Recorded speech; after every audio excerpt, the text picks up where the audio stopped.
काम भी था। हालदार साहब जीप में बैठकर चले गए। 2 साल तक हालदार साहब अपने काम के सिलसिले में उस कस्बे से गुजरते और नेताजी की मूर्ति के बदलते हुए चश्मों को देखते रहे। कभी गोल चश्मा होता तो कभी चौकोर, कभी लाल, कभी काला, कभी धूप का चश्मा, कभी बड़े कांचों वाला गोगो चश्मा, पर कोई न कोई चश्मा जरूर होता। उस धूल भरी यात्रा में हालदार साहब को कौतुक और प्रफुल्लता, कौतुक माने आश्चर्य, प्रफुल्लता माने खुशी के कुछ क्षण देने के लिए। फिर एक बार ऐसा हुआ कि मूर्त के चेहरे पर कोई भी कैसा भी चश्मा नहीं। उस दिन पान की दुकान भी बंद थी, चौराहे की अधिकांश दुकानें बंद थीं।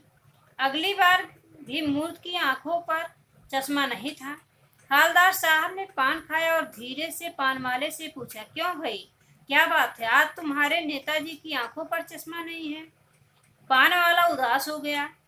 उसने पीछे मुड़कर मुंह का पान नीचे थूका और सिर झुकाकर अपनी धोती के सिरे से आंखें पोंछता हुआ बोला, साहब कैप्टन मर गया, और कुछ नहीं पूछ पाए। हालदार साहब कुछ पल सचमुच चुपचाप खड़े रहे, फिर पान के पैसे चुकाकर जीप में आ बैठे और रवाना हो गए। बार बार सोचते क्या होगा उस कौम का जो अपने देश की खातिर घर गृहस्थी, जवानी, जिंदगी सब कुछ होम कर देने वालों पर हंसती है। तो बच्चों, कौम माने जाति और होम कर देना माने कि सब कुछ कुर्बान कर देना। अपने लिए बिकने के मौके ढूंढती है। दुखी हो गए। 15 दिन बाद फिर उसी कस्बे से गुजरे। कस्बे में घुसने से पहले ही ख्याल आया, कस्बे की हृदय स्थली में सुभाष की प्रतिमा अवश्य प्रतिष्ठापित होगी। हृदय स्थली माने बीच का स्थान, अर्थात चौराहा। लेकिन सुभाष की आंखों पर चश्मा नहीं होगा, क्योंकि मास्टर बनाना भूल गया और कैप्टन मर गया। सोचा आज वहां रुकेंगे नहीं, पान भी नहीं खाएंगे, मूर्त की तरफ देखेंगे भी नहीं, सीधे निकल जाएंगे। ड्राइवर से कह दिया, चौराहे पर रुकना नहीं, आज बहुत काम है, पान आगे कहीं खा लेंगे। लेकिन आदत से मजबूर आंखें चौराहा आते ही मूर्त की तरफ उठ गई। कुछ ऐसा देखा कि चीखे, रोको। जीप स्पीड में थी। ड्राइवर ने जोर से ब्रेक मारे।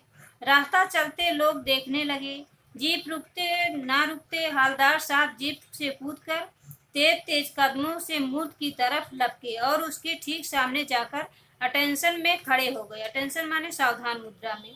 मूर्त की आंखों पर सरकंडे से बना छोटा सा चश्मा रखा हुआ था, जैसा बच्चे बना लेते हैं। हालदार साहब भावुक हैं। इतनी सी बात पर उनकी आंखें भर आईं। सरकंडा मतलब एक प्रकार का घास, जिससे बच्चे छोटा छोटा चश्मा बनाते हैं। इस तरह से बच्चों, हालदार साहब के मन में यह भावना जगी कि आज भी देशभक्ति की भावना कहीं खत्म नहीं है। नेताजी सुभाष चंद्र बोस एक देशभक्त थे, इसलिए छोटे छोटे बच्चे भी उनकी मूर्ति के पर बिना चश्मे का मूर्त उनके हृदय को आहत कर देता था, और छोटे बच्चे उनके मूर्त पर सरकंडे का बना चश्मा लगा देते थे। इस तरह से नेता हालदार साहब के मन में भावना जगी कि आज भी जो है देशभक्ति की भावना देश से खत्म नहीं हुई। किसी न किसी रूप में छोटे बच्चों में, बूढ़ों में, जवानों में कहीं न कहीं देशभक्ति की भावना आज भी भरी हुई है।